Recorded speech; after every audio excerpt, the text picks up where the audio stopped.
नमस्कार, आप देख रहे हैं सच की आवाज़ वेब न्यूज़। मैं हूँ शशांक मिश्रा आपके साथ। जगह वही, समय भी वही, लगभग कई दिनों से हम आपको उसी जगह पर दिख रहे हैं। आप लोग देखते-देखते भी थक रहे होंगे कि मैं कहाँ मौजूद हूँ। मैं कलिया खेड़ा गाँव में किसानों की आवाज़ उठाने के लिए मौजूद हूँ। पिछले कई दिनों से बराबर यहाँ पर मौजूद हूँ। लेकिन एनडीए प्रशासन है कि वो मानता नहीं। उसको किसानों को दबाना है और किसान बराबर अपनी आवाज उठाने के लिए एकत्रित होते हैं। आज फिर एलडीए के अधिकारी आए थे, दलबल के साथ आए थे। किसानों ने जमकर विरोध किया। उसके बाद कुछ और बड़े अधिकारी आए, बातचीत किए यहाँ पर। यहाँ पर आप देख सकते हैं चारों तरफ किसान कितनी संख्या में मौजूद हैं। और अगर आप इसके उलट कलियाखेड़ा गांव में जाएंगे तो वहाँ सन्नाटा सिर्फ पसरा मिलेगा, क्योंकि सारे किसान अपना रोजी रोजगार छोड़कर यहीं पर कई दिनों से मौजूद हैं। अपनी रोजी-रोटी सब इस समय छोड़े हुए हैं कि उनकी ज़मीन का जो मुआवज़ा है वो उचित तरीके से दिया जाए और उनके जो कब्ज़ेदारी है वो उचित तरीके से की जाए। लेकिन एलडीए इससे जस्ट इतर कर रहा है। वो ना तो वो किसानों की बात मान रहा है और आए दिन किसानों के साथ धोखा और फ़रेब भी करता आ रहा है। एक बात कहता है एलडीए कि कल आपके यहाँ पर कोई कार्य नहीं किया जाएगा और जस्ट दूसरे दिन फ़ोर्स लेकर यहाँ पर ज़बरदस्ती कार्य करने लगता है। जब किसानों को मालूम चलता है, तो वो अपनी माँ जो माटी है, उसको बचाने के लिए यहाँ पर फिर से एकत्रित होते हैं और फिर से उनके साथ उनको संघर्ष करना पड़ता है। कई बार तो एलडीए के अधिकारियों ने, यानी दुष्ट अधिकारी अगर उनको कहा जाए तो बड़ी बात नहीं होगी, दुष्ट अधिकारियों ने महिलाओं के साथ बर्बरतापूर्वक हाथापाई भी की, जिसकी भी हमने आपको न्यूज़ दिखाई। लेकिन उसके बावजूद भी एलडीए प्रशासन इतना ज़्यादा बेशर्म हो चुका है कि वो आए दिन एक हिसाब से अगर कहा जाए किसानों को प्रताड़ना देना तो उससे बाज नहीं आता है। इसके अलावा आप देखेंगे तो इस समय पूरा देश का जो किसान है वो गुस्से में है। अभी आपको जगह-जगह लखनऊ में ही 3-4 जगह चला, इसके अलावा नोएडा में पचासों हज़ार किसान पहुँच गए हैं आंदोलन करने के लिए। इस भारत देश को क्या हो गया कि इस देश का अन्नदाता आज सड़कों पर अपनी रोजी-रोटी छोड़कर आज का समय जो चल रहा है, वो बोने का समय चल रहा है, गेहूँ बोने का समय चल रहा है, वो समय उसको आंदोलन में गुज़ारना पड़ रहा है। चलिए ये सब बातें होती रहेंगी, चलती रहेंगी। इसके अलावा जो आज की क्या कार्रवाई हुई, उससे हम आपको रूबरू कराते हैं। भारतीय किसान मज़दूर यूनियन के राष्ट्रीय अध्यक्ष मनीष यादव जी मौजूद थे। उनकी बातचीत क्या हुई है आज अधिकारियों से, किसानों के साथ में खुली बैठक भी हुई है, उस विषय में हम बात करके आप तक जानकारी पहुँचाएँगे। मनीष जी, बहुत-बहुत स्वागत है आपका। धन्यवाद आपका। आप लोगों ने आज जो एलडीए के कुछ और उच्च अधिकारी आए थे, तो उन लोगों ने क्या कोई सकारात्मक बातचीत की? किसानों के साथ भी आप मौजूद थे, खुली बैठक थी, तो क्या बातचीत हुई दर्शकों को बताएँ? नहीं, अभी तो सिर्फ़ हमारा था ये कि जब तक हमारा मोर्चा वहाँ गाज़ीपुर वहाँ चल रहा है नोएडा में, तब तक के लिए आपका बुलडोज़र नहीं चलेगा। उसपे काम रोक दिया गया है, बाकी जो चीज़ें हमने पेड़-पौधों का और वो जो किया है, बाकी मुआवज़े को लेके भी बात हुई है कि आप या तो मुकदमा डिसाइड करा दीजिए, जो हमारा पड़ा है किसानों का, या फिर उसको खारिज करवा दीजिए। तो उस पर भी अपना टीम के साथ अपना जो लीगल एडवाइज़र उनके उस पे विचार करेंगे। मेरी समझ से शासन से आए थे अधिकारी, एलडीए के अधिकारी नहीं। तो कुछ बातचीत सकारात्मक लगी क्या? हाँ, अभी तक तो बातचीत सकारात्मक हुई है। अब 6 तारीख को पुनः फिर बातचीत होगी। 6 तारीख तक काम रोकने की बात उन्होंने स्वीकार बिल्कुल, की। बिल्कुल, बिल्कुल। तो आने वाले दिनों में क्या न्याय मिलने की उम्मीद दिखाई दे रही है? नहीं, न्याय देखिए, न्याय धीरे-धीरे आगे बढ़ रहा है।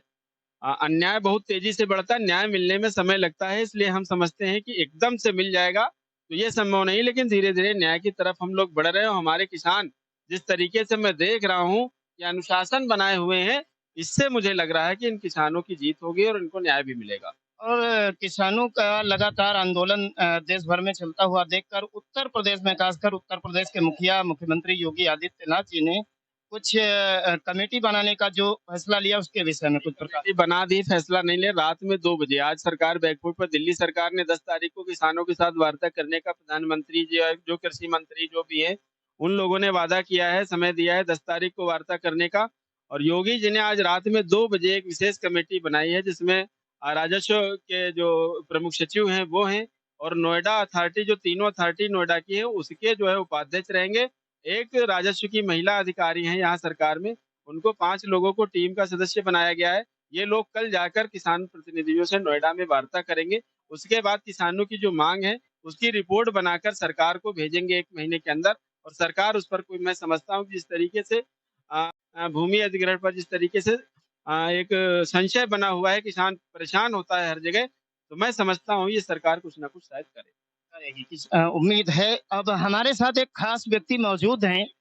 जी। सवाल 6 तारीख को यहाँ के देखिए, हम बातचीत भी होती रहेगी, सरकार अपना काम करेगी, हम अपना विरोध प्रदर्शन जारी रहेंगे। 6 दिसंबर को परिनिर्वाण दिवस है बाबा जी का, बाबा साहब भीमराव अम्बेडकर जी का। तो 6 तारीख को काला दिवस मनाया जा रहा है। उसमें हमारे यहाँ के किसान भी लगभग 50 ट्रैक्टरों से यहाँ से रैली निकाल कर पूरी योजना में और टीएसएम तक हम लोग सरकार का विरोध करेंगे। ये ये जानकारी दी मनीष जी ने। 6 दिसंबर को किसान काला दिवस मनाएंगे और ट्रैक्टर की एक बड़ी रैली निकालकर अपना विरोध प्रदर्शन करेंगे। हमारे साथ एक दादाजी मौजूद हैं, इनको मैं कई दिनों से देख रहा हूँ और आज आप सभी को भी मैं रूबरू कराता हूँ। इनकी आवाज जो है हजारों में एक है। जो नारा लगाते हैं, इनका नारा लगाने का अंदाज बहुत अलग है और इनके नारे लगाने से ही किसानों में एकदम से जोश भर जाता है। आपका परिचय कराएंगे, क्या नाम है दादा? शिव कुमार यादव, शिव कुमार यादव जी, कहाँ रहते बेगम खेड़ा। हैं? बेगम खेड़ा। पहले तो आप एक बार खड़े होइए हमारे साथ और एक बार जो है जिस तरीके से आपकी बुलंद आवाज है, नारा लगाते हैं, किसानों में एकदम से जोश भर देते हैं, उस अंदाज को आप दर्शकों को दिखाएं। जय जवान, जय जवान, जय जवान। बहुत बहुत धन्यवाद। उम्र क्या होगी दादा? है?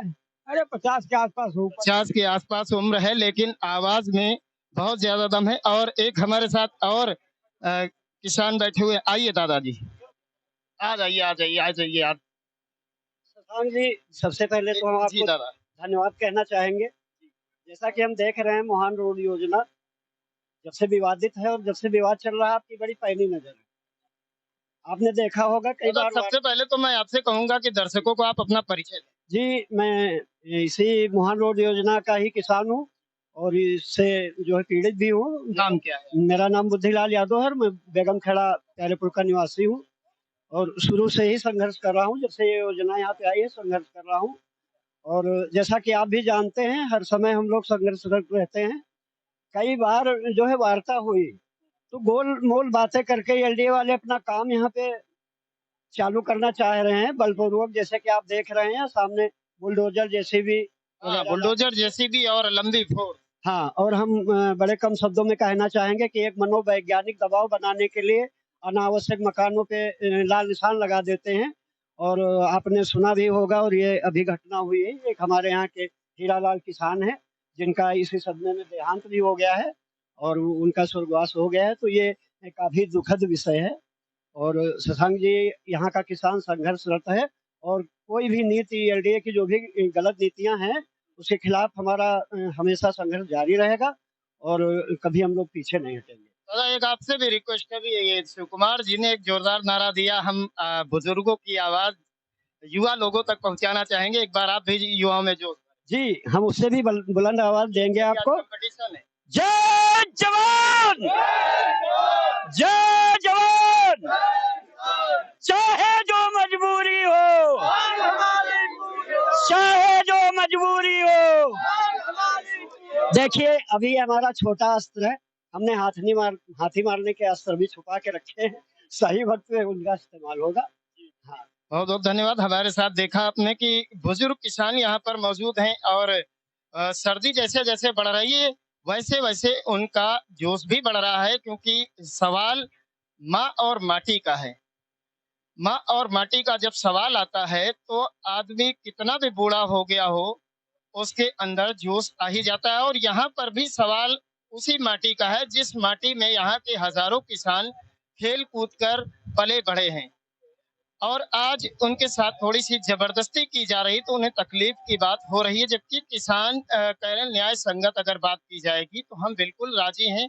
हम एक बार फिर से आपको वो मैदान दिखाएंगे जहां पर जेसीबी से देखेंगे कि चारों तरफ से फसलों को भी तबाह किया गया है और बिना उन लोगों की परमिशन लिए, उन लोगों की सहमति के, ये चारों तरफ यहाँ पर अभी कुछ दिन पहले से लगातार कई कई जेसीबी 10-10, 12-12 जेसीबी आकर के यहाँ पर बिल्कुल एक हिसाब से कहना चाहता हूँ कि आतंक मचा रखा था जेसीबियों के द्वारा। किसानों के ऊपर एक मनोवैज्ञानिक दबाव भी बना रखा था।